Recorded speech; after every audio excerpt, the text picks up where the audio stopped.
राज्य की राजनीति में एक पन्ना एक दिन काफ़ी कचोटता है, काफ़ी सवाल भी उठाता है। वो पन्ना है 18 मार्च 2016 का। और उस पन्ने में, उस दिन में जो सबसे ज़्यादा प्रभावित हुए थे, उस समय की सरकार चलाने वाले माननीय मुख्यमंत्री उस समय के हरीश रावत जी हुए थे, हरदा हुए थे। इन्हीं से जानेंगे उस दिन के बारे में, और उसके बाद राजनीति में क्या क्या परिवर्तन ये देख रहे हैं, किस प्रकार के राज्य गठन का सपना राज्य आंदोलनकारियों ने सोचा था, ये किस प्रकार अपने नज़रिए से उसको बयां करेंगे। लेकिन सबसे पहले हम 18 मार्च 2016 की बात करेंगे।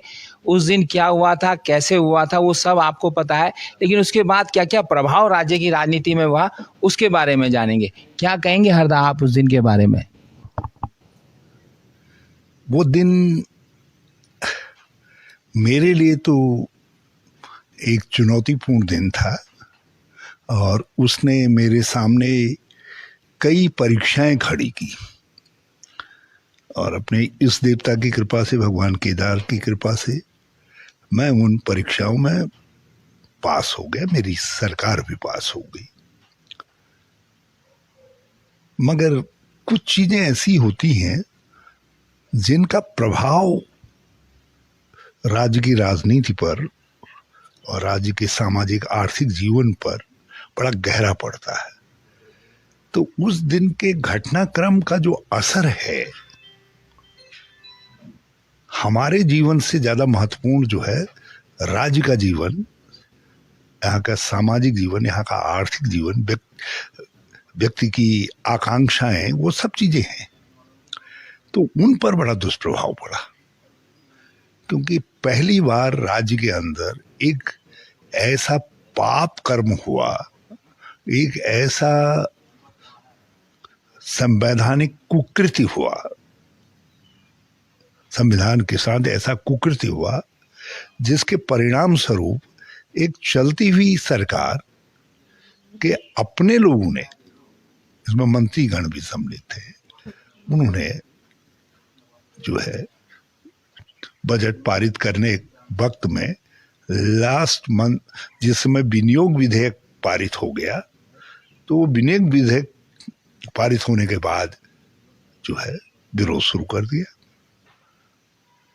अच्छा, क्योंकि तब तक पता ये चला, हमने कहा भाई ये पहले भी कर सकते थे, क्योंकि बजट के किसी भी अंश के वक्त में, क्योंकि विनियोग विधेयक, परंपरा ये है कि विनियोग विधेयक पर के विरोध में आप नहीं कर सकते, क्योंकि आप जब संपूर्ण बजट को पास कर लेते हैं, सारे विभागों के बजट को पास कर लेते हैं, तो विनियोग विधेयक तो केवल उसको निकालने का अधिकार देता है कि उसका आप ट्रेजरी से निकाल सकें या सरकार उस धन का आहरण कर सके, उसकी अनुमति, वैधानिक अनुमति देता है।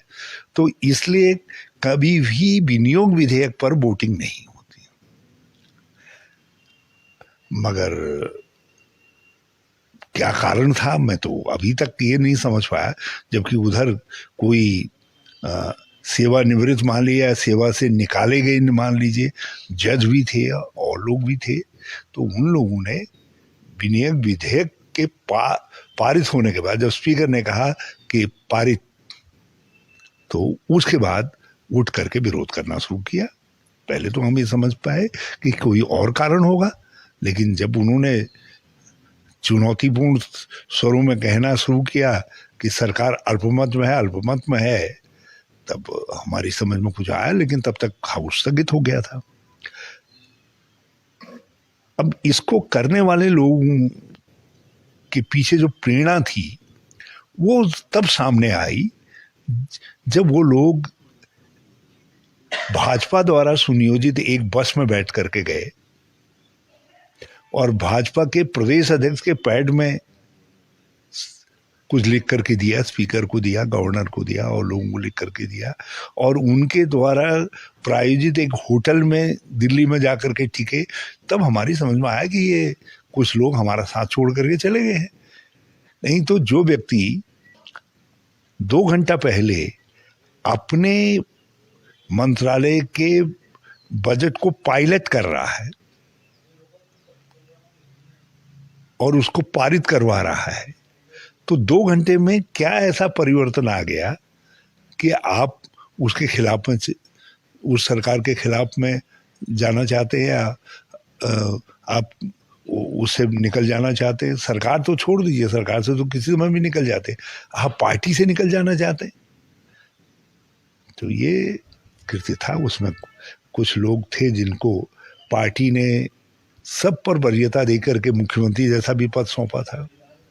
बहुत कनिष्ठ व्यक्ति थे, बल्कि यदि उनका लेजिस्लेटिव अनुभव देखा जाए तो 2-2.5 साल का लेजिस्लेटिव अनुभव था, उसके आधार पर उनको मुख्यमंत्री जैसा महत्वपूर्ण पद दे दिया गया। और हम लोग जो 20-22 साल के अनुभव के साथ थे, लेजिस्लेटिव अनुभव के साथ थे, हमारे ऊपर वरीयता दी गई, लेकिन वो लोग भी धोखा दे गए, उन्होंने भी पार्टी को धोखा दे दिया। और इस ऐसे समय में कुछ घाव तो लगते हैं, क्योंकि एक चलती हुई सरकार को डिस्टेबलाइज करने की कोशिश हुई। फिर हरदा, एक सवाल है, आज 7 साल लगभग होने को आ रहा है, वो अभी तक आरोपी की पहचान या चिन्हीकरण नहीं हो पाया। आप भी राजनीतिक अनुभव रखते हैं, तो आपको लगा कौन मुख्य आरोपी था जिसने ये सारा कालखंड रचा और जिसने 18 मार्च 2016 को इस तरीके से कार्यक्रम बनाया? भाजपा का राष्ट्रीय नेतृत्व था, क्योंकि जिस तरीके से एक ऐसी जगह में, एयरपोर्ट में, जहां कोई साधारण व्यक्ति नहीं जा सकता है, मैं उतर करके टॉयलेट के लिए गया तो पता चला वहां एक व्यक्ति बैठा हुआ है, नमस्ते नमस्ते हुई, क्योंकि पत्रकार के वेशभूषा में था, पत्रकार के आवरण में था, और ऐसी बातचीत शुरू की, और उसी का उन्होंने वीडियो बना करके कह दिया कि स्टिंग हो गया, स्टिंग कर दिया। और वो भी तब पता चला जब भाजपा ने दिल्ली में रिलीज किया, क्योंकि स्टिंग की एक मूल मान्यता ये है कि जब आप ऐसा कर रहे होते हैं तो आप अपने चैनल के लिए करते हैं, पहले अपने चैनल में दिखाते हैं या अपने अखबार में प्रकाशित करते हैं, तब उसको किसी दूसरे को देते हैं। लेकिन इसमें तो भाजपा को दिया गया, और भाजपा ने प्रेस कॉन्फ्रेंस की दिल्ली के अंदर, कहा, और प्रेस कॉन्फ्रेंस की 1 घंटे के अंदर वो वीडियो चंडीगढ़ भी जाता है, और चंडीगढ़ फॉरेंसिक लेबोरेटरी से पास होकर के भी आ जाता है, और प्रधानमंत्री गुवाहाटी से भागे भागे आते हैं, और आ करके जो है मंत्रिमंडल की बैठक होती है। और बल्कि एक व्यक्ति मंत्री ही थे, उन्होंने मेरे पास टेलीफोन आया, कहने लगे भाई तुम्हारी सरकार को भंग करना चाह रहे हैं।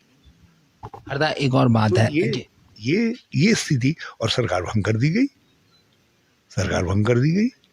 जबकि भाई स्पीकर के पास मामला है, स्पीकर आप जांच तो करने देते, फिर विधानसभा बुला लेते, जो बुलाई गई। गवर्नर ने हमको नोटिस देकर के कहा कि आप विधानसभा में अपना बहुमत सिद्ध करिए।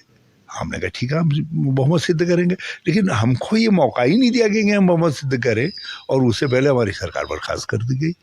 तो ये इससे हुआ, ये उसके एक तो धन बल से, केंद्र सरकार के सत्ता बल से एक दल बदल का इतिहास उत्तराखंड में शुरू हुआ, किसी भी सरकार को गिराने के लिए, चुनी हुई सरकार को गिराने के लिए, बहुमत से काम कर रही सरकार को गिराने के लिए। तो एक तो ये पापपूर्ण काम भाजपा ने किया, और उनके साथ उस पापपूर्ण कार्य में कुछ हमारे साथी सम्मिलित हुए, जो हमारे भूतपूर्व साथी थे, अब तो जो है वो सम्मिलित हो गए। दूसरा जो उससे भी गंभीर पापपूर्ण कार्य हुआ, वो इस बात का हुआ कि केंद्र सरकार ने राष्ट्रपति शासन लगाया, जिसको सुप्रीम कोर्ट ने अवैध घोषित किया, हाई कोर्ट ने भी अवैध घोषित किया, सुप्रीम कोर्ट ने भी अवैध घोषित किया। वो दल बदल हुआ, जिस दल बदल को स्पीकर ने ही जो है गलत नहीं माना, बल्कि हाई कोर्ट और सुप्रीम कोर्ट दोनों ने कहा ये पाप कर्म किया गया है, पाप है, महापाप है संसदीय लोकतंत्र के लिए। तीसरा, इससे भी जो गंभीर बात ये थी कि एक सरकार एक लय में काम करती है। जब आप दौड़ रहे होते हैं तो आप एक लय में दौड़ते हैं, एक लक्ष्य तक आप पहुंचना चाहते हैं। तो हमारी सरकार की लय तोड़ दी गई। तो जिस लय में हम लक्ष्य तक पहुंचना चाहते थे, लोगों को एक अच्छी उपलब्धिपूर्ण सरकार देना चाहते थे, कुछ कामों को करना चाहते थे, कुछ हमारे वादे थे और कुछ नई योजनाएं हमने श्री गणेश किया था, उनको हम धरती पर उतारना चाहते थे, उस पर ब्रेक लग गया। और ब्रेक भी ऐसा लगा कि जो बजट पारित हो गया था विधानसभा से, हाईकोर्ट ने भी माना कि पारित है, सबने माना पारित है, मगर वो गवर्नर के पास भेज दिया था। गवर्नर ने उसको अनुमोदित करने के बजाय राष्ट्रपति को भेज दिया। राष्ट्रपति के वहां से लॉ मिनिस्ट्री को भेज दिया गया।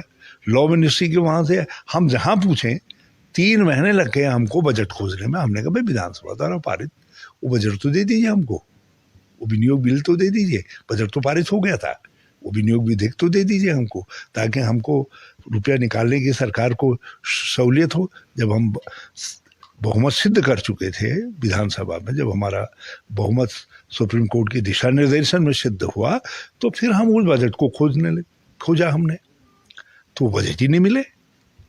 मतलब एक नया इतिहास बना हमारी विधानसभा में कि दूसरी बार पूर्ण बजट विधानसभा को पारित करना पड़ा। पहला बजट 4 महीने गड़बड़ा रह गया।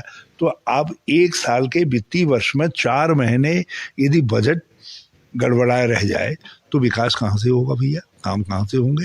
तो हमारे वर्ष 2016 को भाजपा के केंद्रीय नेतृत्व ने कुछ दल बदलू लोगों के साथ, कुछ सत्ता लोभियों के साथ, कुछ धन के लूट के सौदागरों के साथ जो है षड्यंत्र रच करके 4 महीने बजट को गड़बड़ा दिया, राज्य के विकास को अवरुद्ध कर दिया, और उससे उसका प्रभाव जो है राज्य की राजनीति पर पड़ा। और आज भी यदि कांग्रेस सत्ता से बाहर है तो उसकी पृष्ठभूमि जो है, उसकी पटकथा जो है 18 मार्च को ही लिखी गई। एक और सवाल है, 18 मार्च को कांग्रेस की सरकार गिराने का काफ़ी भरसक प्रयास हुआ, सफल प्रयास हुआ, लेकिन 18 मार्च को क्यों कांग्रेस भूलती जा रही? हमने पिछली बार भी देखा, उससे पहले भी देखा, कोई कार्यक्रम नहीं होता, कोई आंदोलन नहीं होता, कोई विरोध नहीं होता। जबकि 8 नवंबर 2016 को नोटबंदी भी हुई थी, उसका कुछ विरोध हम देख लेते हैं, पर 18 मार्च 2016 का विरोध हम बहुत कम देख पाते हैं, या ना के बराबर देख पाते हैं। अभी मैं भी जब एकांत में विचार करता हूँ तो मुझे आश्चर्य होता है, क्योंकि मोदी जी की पहली हार थी राजनीतिक, और लोकतंत्र की, संसदीय लोकतंत्र की, संवैधानिक लोकतंत्र की ये पहली जीत थी मोदी जी की सरकार के कृति के ऊपर। एक नया इतिहास बना है। नया इतिहास ये बना कि कोई बर्खास्त सरकार फिर से सत्ता में आई बिना शपथ लिए, मुख्यमंत्री फिर से सत्ता में आया बिना शपथ लिए। मतलब मुझे 3 बार, मैं एक बार बर्खास्त हुआ, फिर दूसरी बार, फिर तीसरी बार जो है फिर बहुमत सिद्ध होने के बाद फिर मुख्यमंत्री का काम संभाला। तो ये एक नया इतिहास बना अपने आप में। इसको ये कहा जा सकता है कि ये मुंबई केस जो है, जिसके आधार पर हमने चुनौती दी बर्खास्तगी को, मुंबई केस में भी मुख्यमंत्री दूसरी बार नहीं आ पाए थे, जजमेंट बाद में आया था। हमारे वाले मामले में ही ऐसा मामला है जिसमें बर्खास्त सरकार फिर से स्थापित हुई और केंद्र सरकार को एक चुनौती के रूप में स्थापित हुई। केंद्र सरकार के उस पर न्यायिक, जिसको झापड़ कहे, न्यायिक झापड़ पड़ा। लेकिन कांग्रेस तो बड़ी शालीन पार्टी है ना, ये तो बड़ी सहृदय पार्टी भी है, शालीन पार्टी भी है, और अपने तरीके से वेजिटेरियन पार्टी है, तो किसी को दुख नहीं पहुंचाना चाहती है। नहीं तो 18 मार्च जो है लोकतंत्र बचाओ दिवस के रूप में, कम से कम ये मेरी उपलब्धि थोड़ी थी, ये तो सब हमारे जो मंत्रीगण साथ रहे 18 तारीख के घटनाक्रम के बाद, जिन्होंने सरकार का बहुमत सिद्ध करने में हमारा साथ दिया। हमारे विधायक गण हैं, कांग्रेस का प्रत्येक कार्यकर्ता है, पूरी कांग्रेस एनर्जाइज थी, सड़कों पर रही, सब लड़े। तो एक अद्भुत लड़ाई जो है उत्तराखंड कांग्रेस ने जीती। तो उस लड़ाई को जो है याद करना चाहिए था, मगर अपनी अहिंसा में विश्वास रखने वाले स्वभाव के कारण, या अपनी सहृदयता के कारण, या कुछ भी आप अंदाज लगा लीजिए, हम उसको याद नहीं करते। नहीं तो 18 तारीख का दिन उत्तराखंड के में लोकतंत्र की विजय का दिन है, संविधान की विजय का दिन है, और उत्तराखंड की जन आकांक्षा और कांग्रेस की एकजुटता का, जो कांग्रेस जन थे, कार्यकर्ता थे, उनकी एकजुटता का विजय दिवस है। अर्थात आखिरी सवाल है, ये 18 मार्च 2016 जो बीत गया है, क्या आपको वर्तमान राजनीतिक हालातों में लगता है कि आगामी समय में भी एक काला पन्ना दोबारा हमारे भविष्य में दर्ज होगा? कुछ आप इस तरीके से अंदाजा भी लगाते हैं क्या? दल बदलुओं को न्यायिक फटकार तो मिली, लेकिन जनता की फटकार, मुझे आश्चर्य है इस बात का कि दल बदलुओं में बल्कि जो कम छोटे अपराधी थे, जैसे एक महिला थी, वो नहीं जाना चाह रही थी, उसको एक विधायक ने जबरदस्ती, मंत्री ने जबरदस्ती उसको घसीट करके कुछ अपशब्दों का प्रयोग करके अपने साथ खड़ा किया। एक व्यक्ति थे जो आखिर तक इस कोशिश में लगे थे किसी तरीके से हो कि ये लोग ऐसा न करें, दल बदल न करें, वो तो हार गए बेचारे। जो पाप में यूं ही सम्मिलित हो गए, किसी के दबाव में और चीजों में सम्मिलित हो गए, वो तो हार गए। लेकिन जिन्होंने पाप कर्म में जो भागीदार थे, बल्कि जो पाप कर्म के इनिशिएटर थे, वो जीत गए। बल्कि एक व्यक्ति जो है जिसको हथियार बना करके, जिसने कूट रचना का जो हथियार बना, सरकार गिराने का जो माध्यम बना, उसको तो लोगों ने विधायक भी बना दिया। अब हमारी समझ में नहीं आता है कि उत्तराखंड के लोग के लिए इसको किस रूप में देखा जाए, इसलिए यदि भविष्य में भगवान करे कि ऐसी स्थितियां ना आए, तो देखिए, दल बदल आदि राजनीतिक अस्थिरता लाते हैं, और राजनीतिक अस्थिरता का सबसे बड़ा खामियाजा यदि किसी को भुगतना पड़ता है तो वो राज्य की जनता को है, गरीब लोगों को है, सामान्य लोगों को है। भाई, एक सरकार चुनी है, उसको अपना काम का पूरा करने दो। यदि उसको गिराना भी है तो उसका जो विधि सम्मत तरीका है, उस तरीके से गिराइए। जो है, हमारे साथ तो हर तरीके की कूटनीति की गई और धन के बल पर गिराई गई। भाजपा के लोग मतलब इतने कॉन्फिडेंट थे कि यहाँ चार्टर प्लेन लेकर के आए थे, चार्टर प्लेन इंडिगो का, उसको लेकर के आए थे। पैसे लेकर के अलग अलग लोग अलग अलग चार्टर प्लेन से आए, 6-7 चार्टर प्लेन यहाँ रखे हुए थे। ईडी, इनकम टैक्स आदि सबका उसमें उपयोग किया गया, सीबीआई सबका उपयोग किया गया, सारे, मतलब इतने बड़े पैमाने पर एक आक्रमण चारों तरफ से जो केंद्र सरकार का था, वो 18 तारीख को उत्तराखंड कांग्रेस पर और उत्तराखंड कांग्रेस की सरकार पर हुआ, जिसका संयोग से मैं मुख्यमंत्री था।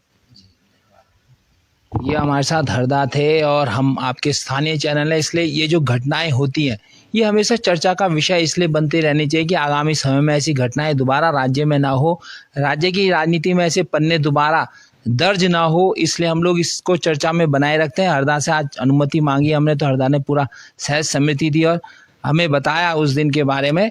आप लोग भी खबर देखिए और खबर पर अपनी राय जरूर दर्ज कीजिए। मैं अपने सहयोगी दीपक के साथ योगेश, आमला डिजिटल मीडिया, देहरादून हरदा निवास पर हूँ।